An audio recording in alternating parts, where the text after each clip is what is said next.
everybody. Good morning. It is. Well, it's morning time in my central time zone. We're back with another episode of Mavens of Manufacturing, and this week's episode is sponsored again by Factory Fix. Factory Fix is a manufacturing talent platform that combines the power of a talent network featuring over 400,000 skilled manufacturing pros and a recruiting platform built specifically for the manufacturing industry. They had a really good question that I asked a couple days ago. We've been getting really good responses. So keep commenting on that post because it's really interesting to see how people started out in manufacturing. And then today is actually Manufacturing Day. So happy Manufacturing Day, everybody. And finally, I would like to introduce my guest today. Her name is Jessica Wilber. She is the president and owner of TAKT Manufacturing Solutions. So Jessica, welcome and thank you for joining us today.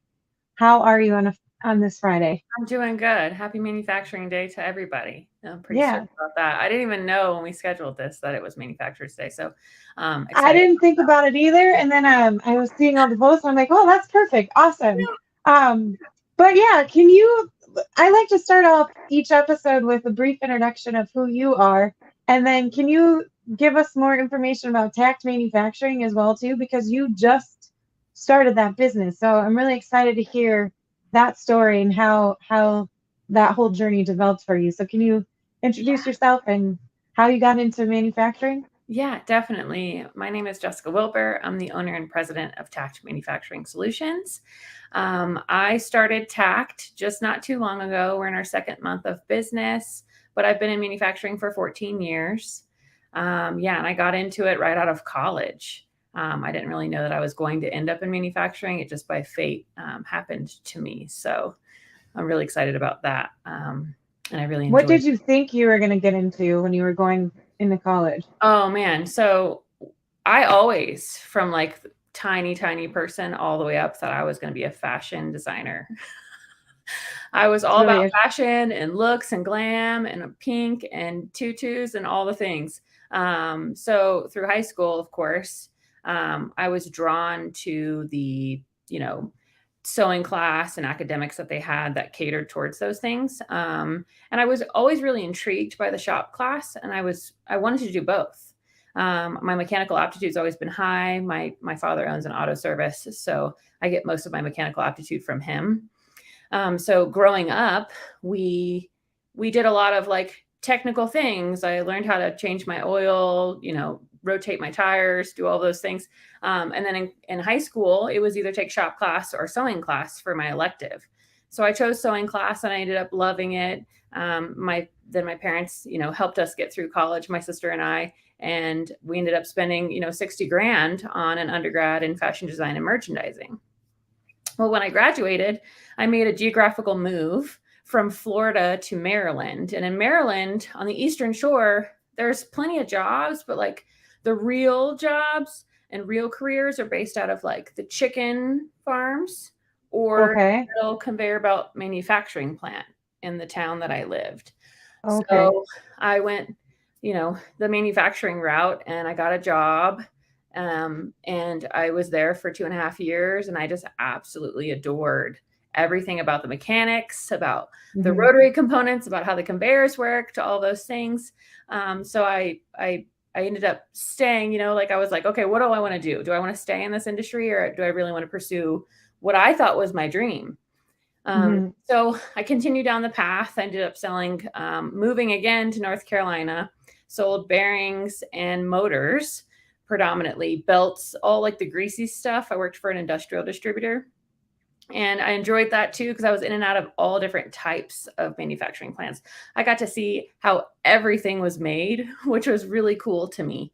And then that I contributed to that product, whether it was a bearing that I sold for a conveyor or it was a light bulb that I sold for the janitorial closet. Like I felt like I was contributing to the manufacturing of things in America. I moved again to a different job because I was like really trying to find my niche. Like, what do I love? Because there's so much to do in the manufacturing industry. I mean, it is just huge. Yeah. So I moved to a different job, and these are all in sales. I was in sales the whole time. Moved to a different job, sold pneumatics and industrial automation. So I got to work with robots and controls and things like that, and did that for 2 years. Wasn't really my forte. met my husband in North Carolina, he said, "Hey, we're moving to Colorado." And I said, "Oh, okay, let's do it." All right. Yeah. Hopefully there's some manufacturing out there. Got a job with a local CNC shop, and was hired as sales for one of their product lines called Cone Mount, which is an industrial bearing heater. And because my background is predominantly industrial automation and power transmission, sold Cone Mount for a while, worked my way up to operations in that company. I was with them for 5 years, and they're a CNC shop. So that was where machining came into my life, and I just took a hold of it, and I absolutely adored it. I left that company and decided, what else do I not know about this industry, CNC machining? And it was more about the machines. I wanted to learn, like, I knew the difference between a vertical and a horizontal, but I really wanted to understand how the controls work, what operators find to be complex for them. How can I help improve their lives, improve their workforce, improve their jobs? So I sold machines for a year, and I crushed it, and it was so fun. I did that for a year, but it wasn't my end all be all. I worked for another shop shortly after that because I had a customer, and they were like, we need to get sales up. And I looked around, and I was like, well, where are all of your salespeople? Right. And that led me into a position there. So I did that again, hired as sales, promoted to operations, helped get through throughput through the shop, basically, is what I ended up outselling what the shop could do. So it was now like, oh man, what do we do? How do we get all this stuff done? So I did that. And then I just slowly started, my heart was in entrepreneurship, which is my study in my MBA. I really wanted to own my own company. I wanted to work for myself. I wanted to have work-life balance. I wanted to take care of my kids and my family. My husband's retired Green Beret, so he's at home all the time. It's nice to be able to see him more often than I used to. And that's where TAKT kind of was born. That's really cool. So and before I ask my next question, I want to shout out to everybody who's here. Joni, thank you for joining us. We have Amber Wilborn. She's amazing. Her and her husband own a company called TW Control. So they teach a bunch of people how to do like PLC programming and troubleshooting. And then we have Hank, who's on every week with his 2 daughters. They're super amazing. Love them all. So hi, Hank. Tell your daughters I said hello. And then we have Nico too, who says good afternoon. And if anybody has any questions, please feel free to dump them in the comments below, and I will ask those as well too. I'm not the only person that has questions, so feel free to dump those in the comments. And then we have Jessica, LinkedIn user. She says, go Jessica. Sometimes LinkedIn is really wonky and doesn't allow people to put their names. And then we have Michaela, super excited to watch. And then Ian, good morning, afternoon, haha. Michaela and Ian are really good marketers as well too. Ian was all over IMTS filming a bunch of video. He's amazing. So if you need video work, go to Ian. I haven't met Michaela yet in person, but hopefully one of these days I'll be able to meet her. And then we also have Greg popping in. Hi, Greg. Thank you for joining. But I want to get into, and then we have Nikki. Everybody keeps popping up right when I'm about to ask a question. But Nikki's from Automation Ladies. She is working for QuoteBeam, and they just started a podcast for automation women. So make sure to tune that in. I know they just released their first episode, so I'm really excited to listen to that. But for TAKT, what was it that you thought was missing from the sector that you wanted to start TAKT? Like, what are you offering that's unique to maybe some of your competitors that are out there? Yeah, I first and foremost, I'll say most of the salespeople, it takes a long time to train them. So have grace with those people who are trying to sell to you, because what they're really trying to do is provide for their family. But the technical aptitude that I have, because I have done other jobs in the sector, I've been able to acquire, I know how to read GD&T, I can quote and estimate, I can tell you what part needs to be made where, how to hold it, all of those kind of technical things that it took years for me to acquire, which is very helpful in selling in TAKT. So TAKT our go-to-market strategy is we help machine shops grow their business without having to spend any money with us. We bring them RFQs. They decide if they want to quote. They decide if they want to, what price to quote. We don't depict any of that for them. And then we provide a service to the buyers in finding the best price for them that meets their budget and the lead time that is required for their project. So we can pinpoint exactly who needs to make what really quickly and quote the buyer, and they can get it off of their desk and move forward with that. And we just continually provide that service to them. And then we help machine shops grow, because machine shops typically don't have a sales and marketing presence. They don't have a salesperson per se. A lot of it's word of mouth. A lot of it's organic growth because our industry is growing. People need parts. So a lot of selling doesn't need to be done, but in order to grow substantially and to control your growth, you really should employ salespeople or customer service people to at least cultivate those relationships within the business. So that's what TAKT does. We provide that for machine shops, and they don't have to think about it, and it doesn't cost them any money. So you're working mostly then with small to medium-sized shops that might not have the budget or capacity to bring in those people. I know how difficult that can be, especially with smaller companies. They either have to choose between sales or marketing and not both.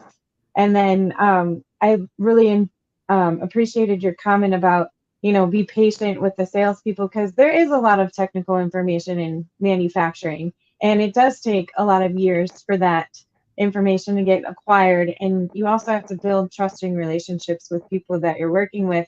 And some of the new salespeople that come in, especially if they're younger, I know that they can get a little timid by how broad this sector is. So I appreciate that you said that, because I feel like a lot of people who've been in this sector for a really long time forget the massive amounts of information that are involved in each discipline. So as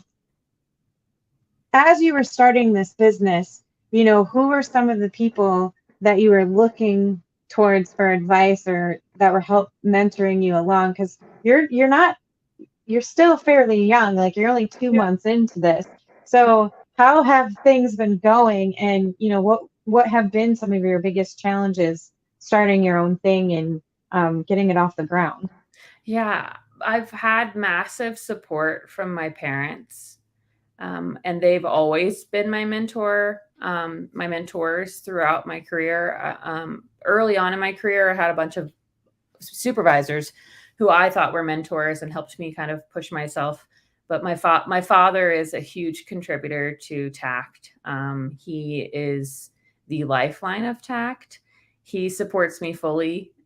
We didn't have any struggles getting up and running, just because I've run 2 machine shops. So getting our compliance with our AS 9100 and our ISO, I wrote our entire QMS. So we're up to par there. I would say ITAR registration was a bear, but it's easy enough. I had no struggles with getting customers out the gate because of the lasting relationships that I had built prior in my previous roles. So you already had that foundation with a customer base. That's really cool. Yeah. So as soon as I started my company, I had calls like, what are you doing? How can we help you? What can we give you? Which was it was a huge compliment, because it just goes back to how important relationship building is in our industry. No matter where you are or where you go, it's so important, which ties back to when you're selling to a buyer. A lot of people miss the mark by not identifying what the buyer's goal really is. It's not the best price. It's not the best lead time. It is merely to not lie or provide mistrust within their internal team. What they do is they put data into their ERP system, and it's the data you as a machine shop or you as a vendor provide to them. And bad data in, bad data out. They also are providing information to their production team saying, hey, these parts are going to arrive today because my vendor told me. So if you don't give them the proper information, you are setting them up to fail professionally and personally within their teams. Right. That's a good point. And that's the end game. And that's why it's so important to just tell the truth. If you're going to be late or if there's a problem, like hit them out the gate with that. As soon as it happens, let them know. They'll work through it. It happened, right? We all have to work through it, but they can't work through, hey, Jessica didn't tell me this part was going to be late, so now I've lied to my team. Yeah. And then you think about professional development and personal development within those buyers. They have critiques, right? Everybody has their professional review or performance evaluation that they go through. A buyer, you get your performance evaluation is based on your vendor's performance. So your raise and your professional growth is dependent on that vendor doing what they say they're going to do. And a lot of people don't think that far ahead. They think, oh, they just want the best price. Oh, well, I'm one day off their lead time. I'm not going to win that order. No, it's like their goal is to just provide accurate information to their production team, period. Yeah. And that's a good point too, because I feel like recently, ever since like with the supply chain issues and everything, people just want honesty and transparency and to be forthcoming, and they want to work with people that they enjoy working with and that they trust. So I think those are all really great points. And the LinkedIn user was Hallie. Hi, Hallie. Thank you for joining us. Nikki Gonzalez said, yes, we are big fans of paperless parts over at Quote Beam. TAKT Manufacturing Solutions seems like a great addition to the industry and awesome to see another woman entrepreneur in the space. Yes, we love our women entrepreneurs. And then John said, excellent feedback. Recently discussed in our sales meetings. Great topic. And Nikki responded, yes, relationships are key. Communication and being trustworthy go a long way. Those merely shopping for price will lose in the end because their vendors aren't strategic partners they can count on. I feel like you and Nikki can have like an hour-long conversation about this stuff. And then I love that, Jessica, honesty is the best policy. And then we have Philippe, un petit bonjour de France. Thank you for joining us from France. I don't speak a lot of French, but I got that. Thank you so much. So then what is it about sales that you love so much that you make it your superpower? Because you have a couple awards in sales too. And like, I don't think people understand how difficult it can be to sell. Like, I don't like admitting that I'm a salesperson to some degree. Like every time somebody's like, oh, you sell your brand. And I'm like, no, I'm not a salesperson. I'm a writer. I try to like stay away from it because I feel like there are some really bad salespeople out there that ruin it for the rest of salespeople. So what is it that you like about it, and how did you make it your superpower? Because you're really good at it and you have awards, you've been recognized for it, and you've done millions of dollars of deals with a variety of different companies. So can you tell us what you love about it most? And yeah, I would say early in my career, I loved winning. I was an absolute shark. I really enjoyed taking orders from other people. I was just, this is going to be mine and I'm going to win them all. And I just put my pedal to the metal and I was like, this is what's going to be, period. And I think I was ruthless in selling. Now, as I've matured, what I love about selling and what I've identified that I love is I just really like to build people up. And if I can sell quicker, faster, better, and I can sell in a way that provides value, I'm helping that person be the best they can be, which fills my cup up. And I also still love winning. But I think that ahead of winning, really pouring into other people, because there's a lot of things that I sell that I don't make money with. I'm happy to answer anyone's questions. If someone has a deal and they want my opinion on it, I will tell them what I know. I think that more of us should be that way. And there's no like best kept secret that I have other than identifying where your value is and driving that home, because it will win every time over all the other circumstances. So yeah, I just absolutely adore building people up and helping people. So in terms, like you had a really, when we talked before, you said something that was really interesting to me. And I was just like, that's really funny that you do that. So IMTS was in September. Yeah. And you made it a point to tell me, you were like, I don't really go to trade shows because while all these people are at the trade shows, I'm talking to the people that they should be talking to. So can you delve into that a little bit more? Because I thought that was really fascinating. I was like, that's a really good point. Like, who's taking care of these customers if everybody's at the trade show? So can you delve into that a little bit? Yeah, it's especially correct in our industry, right? In CNC machining.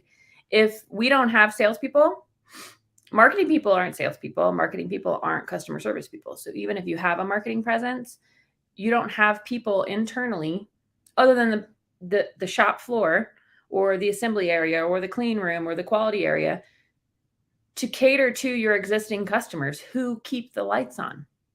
Mm-hmm. So first and foremost, when you employ people to a trade show, please be selective and really strategic on who you're going to send.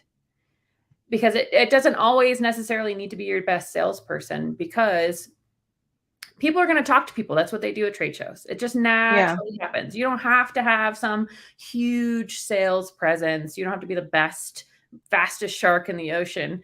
You could just send people that have a shirt that you could wear and they walk around and do. When I've always wanted to go to MTS. I wanted to go this year so badly.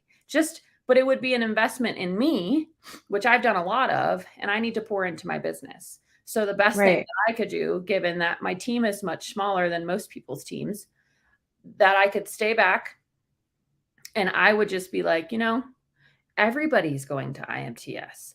Everybody who's anybody is going to IMTS. There are going to be customers there, but they're really only there for like 1 or 2 days. They shop a machine, they go home. They don't stay the whole week. So I'm not going to pour a whole week into me walking around in hopes that I'm going to meet the next big customer of mine. I'm going to be proactively making phone calls and emails, because while their customers are upset they're not getting answers as to where their parts are, I'm going to be like, hey, it's Jess at TAKT. How can I help you? So I wanted to see how that strategy went and if you were able to get any business. Were you? That's awesome. I did. I just thought that was so fascinating. Like, well, they're there in Chicago. I'm here. How can I help you? I contacted a customer who never knew me. I said, hey, it's Jess. How can I help you? They sent me a quote and I got an order the same day. That's awesome. See, it's all about that strategy. And I just think that's so great. And it's just a different point of view of how to build things differently. So you had an interesting article too, I believe, with it was Paperless Parts, right? Yes. I always get them confused with Pro Shop, and I shouldn't. And the two, it doesn't help that. And it doesn't help that the two owners kind of look similar. I always get them confused. But what are some tips you can provide job shops that will help them grow their revenue? Because you had that piece in Paperless Parts, and I thought it was really interesting. So I wanted you to share that with us today. So some of them are really simple. It's just we get as ownership in manufacturing typically likes to do the sales and marketing, but they're really not the best at it. They can speak to the vision and they can build culture better than they can go out and do sales, in my opinion. I think that the first thing that a shop or a job shop or a medium-sized manufacturer should have is a sales and marketing presence. Sales and marketing presence. Where they're combined, it's not a problem. I don't foresee it being a problem. But I think that you should have a sales and marketing presence. You should have a budget, and you should execute that budget. A lot of people will have a budget. They'll talk about what they're going to do, but they don't ever actually do it. And that should include selling to your internal team. You should be selling, bringing more employees in, employee referrals, getting them, motivating them in somehow. So like $100 a month, find somebody who shined shinier than the rest, right? Give them $100, pump them up. That should all be included in your sales and marketing. It shouldn't just be exterior. It should also be interior, because it builds the morale and it builds the culture. And people who like things typically share it on social media. It's what we do, especially young people. And like Amazon doesn't pay me, but I love Amazon. it helps me out, and somehow I end up sharing it without getting paid. So I think that should be included in your sales and marketing budget, is internal stuff as well as external stuff.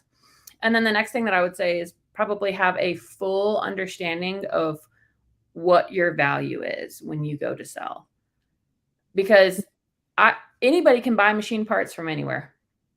So what is it that you're doing that's different? And what can you identify from each and every customer independently that you can add value to? Because every opportunity is going to be different. They're all going to have their own set of circumstances. And it's really about asking those really difficult questions that you're like, should I ask them about budget? Maybe they're not going to tell me. I don't know. Just ask, because they're strategic sourcing. So they know what they want to spend. And if you can help them get to that goal faster, you're going to win.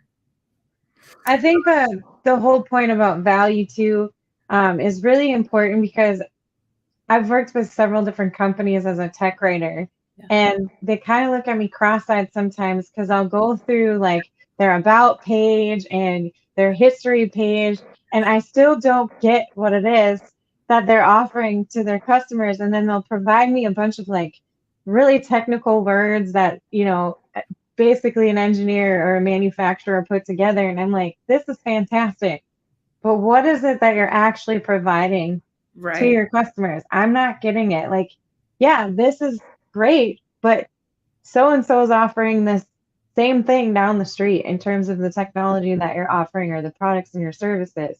What's different about you? And it's a really tough question for some people to answer. So being strategic about that and offering, and I love the internal incentives as well too. Yeah. A lot of companies forget that the people that are working with them are human, and they want that personal relationship with the people that they're working for. And I think giving them like gift cards or referral incentives is a really great way. And young people like to spread their business all over social media. So for sure, there's a couple more things that I could include on what I would say are tips and tricks. I think that internally, having a dedicated customer service person. Nobody likes it when the HR department, who's also the accounting department, who's also kind of customer service, calls and tells you your part's late. And then tomorrow he's going to call and tell you need to pay your bill. So like having a dedicated customer service person, period, is really important to have. You don't have to have salespeople. Be you. If that's not your vibe, you can call TAKT. We'll support you. But having a dedicated customer service person who can speak eloquently, who can really build that relationship with the customers, who's witty, somebody who's just fun to be around. That's the person inside your shop that should be your customer service person if you don't have one already. It should not be ownership. Ownership should come in when, there's brown stuff on the fan paddles and they're up there just spinning around. That's when the ownership should come in and save the day with their cape on and all the things. But otherwise, it should be a dedicated customer service person. And then the last thing that I would say is be proactive in your industry. A lot of people are talking about workforce development issues, but they will complain about workforce development issues, but in the same sentence, they won't increase wages to their current employees. They won't do their research as to why there's workforce development issues. The way you can get all of those educated things and you can participate in things like that is by being a part of National Tool and Machine Association on a national level. They provide feedback all the time. There's other shops who are dealing with the same stuff you are. Bounce ideas off, learn from them. And then there's also like local MEPs, which is the manufacturing extension partnerships. Mm-hmm. They provide tons of data and tons of help to be able to teach them what they can do next,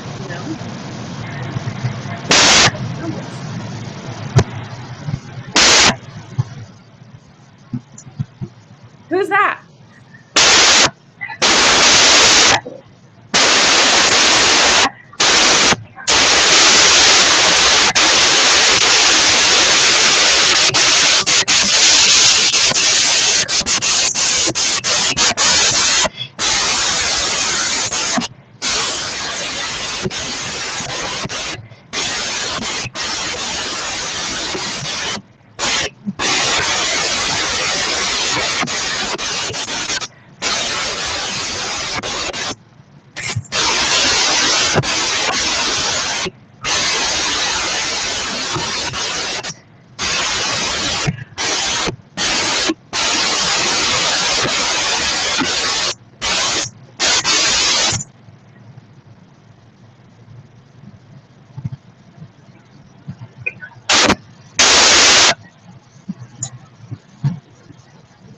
Every time you spoke, your microphone was doing some weird stuff. It's trying to interject. It might be Siri. She's trying to show up.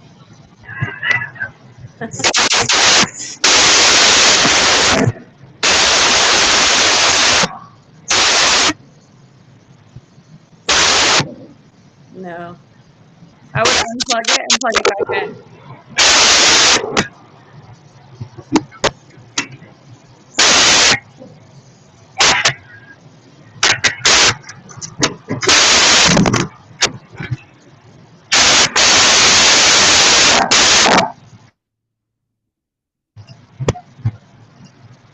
Yeah, it's every time you speak, there's like this weird white noise popping out.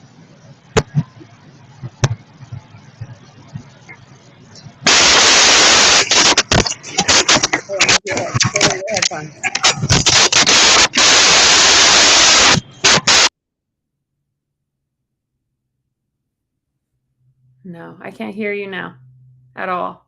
But there's no more white noise, so there's that. Siri's not trying to interject anymore.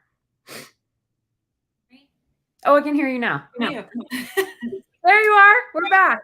Woo! Woo! All right. So fun. But yeah, so I think you shared some really good tips, but what about his specific situation? Is there anything that you're I wasn't reading it. Can you share a couple of tips for one man machine shop like myself working in a garage full time?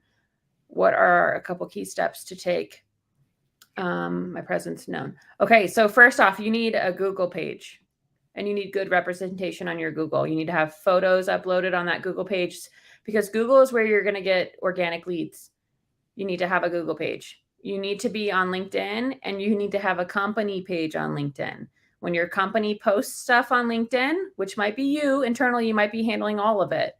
And it's going to feel overzealous, but you need to copy and you need to share that stuff from your company page onto your personal page. Not repost it. Like, don't take the same image and post it on your personal page and post it on your company page. Take your personal account, go to your company account and share your company's post because it's going to build more representation for your company. It's also going to edify you as a just a industry leader.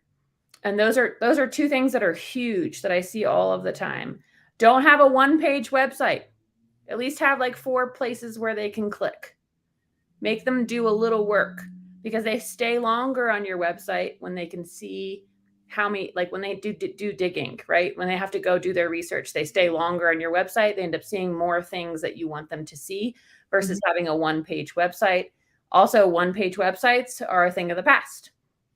What else would be tips and tricks?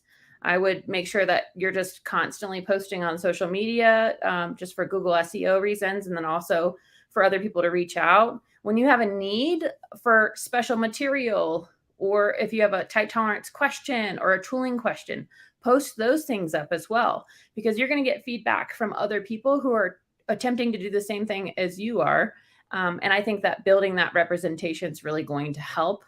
As far as like a go-to-market strategy, you need to identify who your client base is, like who they are, what they like to do, where you're going to find them. Like my clientele are pretty much between 25 and 45 in age. A lot of them are millennials. They like voice notes. They like text messages. They like to recreate. They enjoy work-life balance. So I'm only going to be able to call them between 9 and 2 because a lot of times they come in late and they leave early. So there's things that I've identified within my clientele that makes sense for me to go to market. But I think that if you have a strong online presence and you're doing that due diligence, it's going to build you further down the road, and you'll be able to grow that for your future business. So I think that's a good segue into my next question that I had for you too. So you had a TikTok video that you posted on LinkedIn, and I was just like, this is awesome, because I'm obsessed with CrossFit, and one of the portions of it, you were deadlifting. So I was like, this is awesome, and I want to be 25. Yeah, awesome. Yes. So I think that kind of relates to not just how you get in front of your customers and connect with other people in the sector, but how you really connect with your audience. So aside from like TikTok, are there other unique ways So like one thing that you just mentioned that I thought was fascinating is, they like voice to text. They don't want me to call before 9 or after 2. So what other sort of unique, non-traditional ways should the current generation and maybe some of the older generation take in consideration when trying to connect with the younger generations? Okay, well, it's going to be the obvious social media, right? It's something that a lot of people don't want to do. They don't. I section out time for it because and I'm a millennial and I love social media, but I section out time for it. I spend 30 minutes a day on what I need to post, where it needs to go, commenting on other people's stuff. That's a huge deal. If you have a LinkedIn profile, whether it's your company's or your personal one, I would recommend going out on LinkedIn, finding people that you would consider your clientele or who you want to target, and just comment on their posts.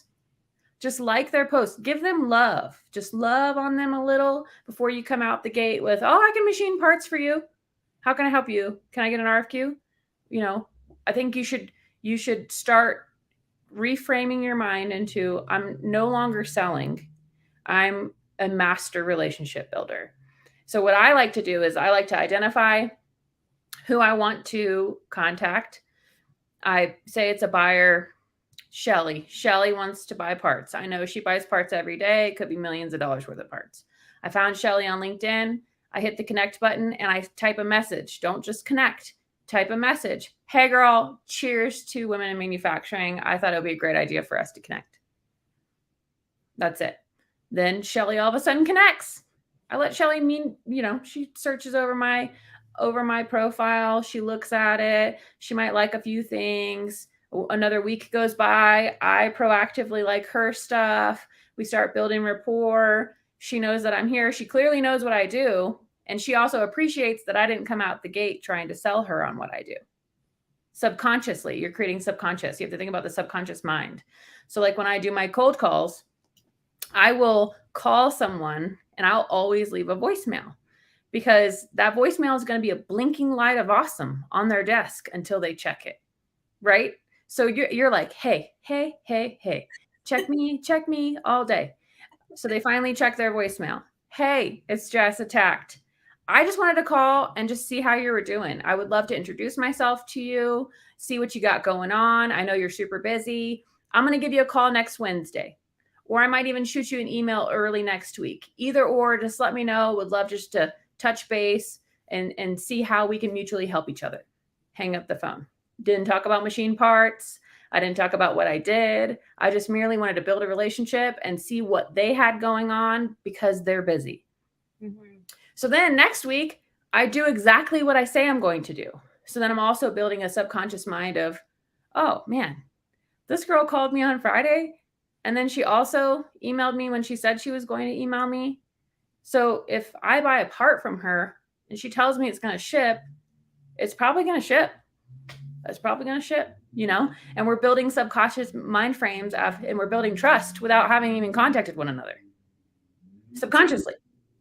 So it's like all in the psyche that I like to get involved in, but it's really about like, hey, how can I help you? It's not, hey, this is what I provide. So we just have to change that mindset people have, which is predominantly sales. People always think, oh, they're going to try to sell me something I don't need. It's like, no, I'm just here to ask questions. And then maybe I fall in line. Otherwise, we're just friends. And I dig that. Right. That's so cool. Because I get a lot of like pitches via LinkedIn message and they're super annoying because it's like they don't look at my profile or they don't ask any questions first. They just dive right into the pitch. So I just delete it right away. Yeah. But your examples really brought attention to something that happened to me where a woman that I connected with who was living in the same area, she just connected and said, hey, I'm new to Rockford, let's connect. Maybe we can have coffee sometime, whatever. I didn't even know what she did. I was just like, oh, she's new to Rockford. That's cool. Mm-hmm. Maybe she has questions about the city. And she actually worked for Edward Jones. And it wasn't until about the 6th time that we talked when she actually finally pitched me. And it came out of nowhere. And I was like, I respect that. Yes, work together because you're a cool person and you just snuck up on me and I appreciate that. So she has a new client now because of how awesome she was. Right. But we're coming up on time, and I just I wanted to get your closing thoughts on, if you had one ask for our audience, what would your ask be? And, how can they contact you if they have any more questions? Because you had a lot of great knowledge, and the tips that you provided today, I know are going to be really helpful. Yeah. So what would your biggest ask be? And then how can people get a hold of you? I would believe my biggest ask, okay, for women support women starting today, immediately. Yes, please.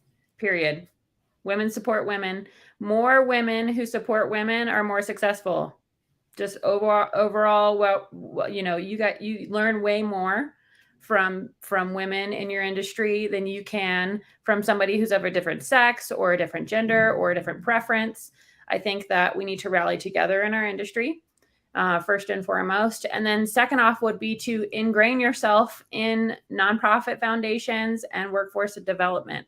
We need more young people to find our industry sexy and awesome. The way we can do that is by posting awesome stuff online about how cool it is to work where we work and do what we do. And then also to contribute to things that help our industry grow. National Tool Machine Association, your local chapters of that trade association. There are plenty of other ones that are around.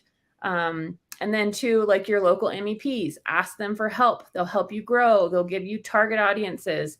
They will help you. You'll get the local library. I just learned low key, and I have to tell everybody this. The local library will help you through the SBDC.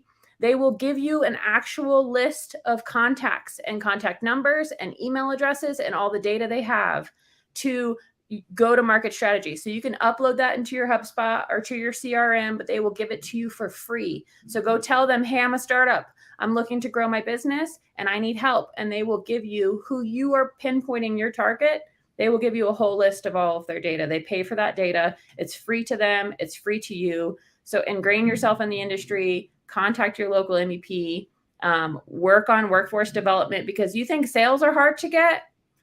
People are hard to get. Yeah. So we really got to dial that in, but women support women. That's awesome. Is there anything in particular that TAKT does within your community to really get young people, and like your energy is infectious? Yeah, I try to volunteer as much as possible. If any one of these associations that I'm a part of, like I'm a part of Women in Manufacturing, National Tool Machine Associations, I've applied to be on the board at a couple places, so I'm waiting to hear back. I'm sure I'll get accepted. But I try to volunteer as much as possible. If any one of them ever gave me the opportunity to talk to young females, I would die to do that and tell them why I went from fashion to fabrication. But I think that it's really important to do more outside of your business than inside of your business when it comes to ownership. Like, let your people go do what they do best. And as an owner, you need to go out and you need to feed our industry. I also volunteer for the National Robotics League. It comes around every year. It's in April. It's super fun. I bring my kids to it. And then too, like, everybody talks about workforce issues, but I know you go to church. I know you're at the gym. I know you pick up your kids from school. Talk to more people about how manufacturing is amazing and it's changed your life. Absolutely. Well, and that's a good point too, because I talk about manufacturing everywhere I go, and I kind of get on my husband's nerves because he's just like, you find a way to just sneak it in there, and I'm like, I have to. We need help. Like, we need help. I gotta talk to these people. Well, yeah. Jessica, again, thank you so much for joining us. If people want to learn more about TAKT or get a hold of you, if they have any questions or if they need help finding parts, how can they get a hold of you? Sure. TAKT we have a website you can upload RFQs to. You can contact me on LinkedIn. In my contact info, you'll see my email address and my cell phone number. Feel free to give me a call, text me, voice note me, video chat me, however I can help you, however TAKT can support you, whether you're a machine shop or a machined parts buyer. We're here to do all the things. Even if you're just a salesperson and you're looking for some guidance, or just a female in our industry and want to hear some more about what I've been through, I'm happy to share all of those things. But it's just J Wilber with an ER, not a UR, at taktmanufacturingsolutions.com. Awesome. Well, thank you again, Jessica. For all those who joined us today and commented, thank you so much. I appreciate you all. I hope you all have a great manufacturing day. Get out into your community, see what events are going on. If you're not sure what's going on, go to mfgday.com. You can type in your city or state, and they'll pull up all of the organizations and places that you can go and learn more about STEM, engineering, and manufacturing. So I hope you guys have a great weekend. Thank you to Factory Fix for sponsoring today's episode, and we'll talk soon. See you guys later. Bye.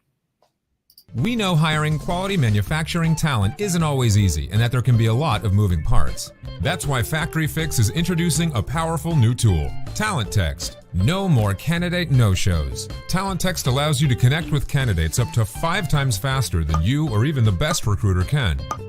Job openings happen overnight. Candidates fall by the wayside and emails get buried and forgotten.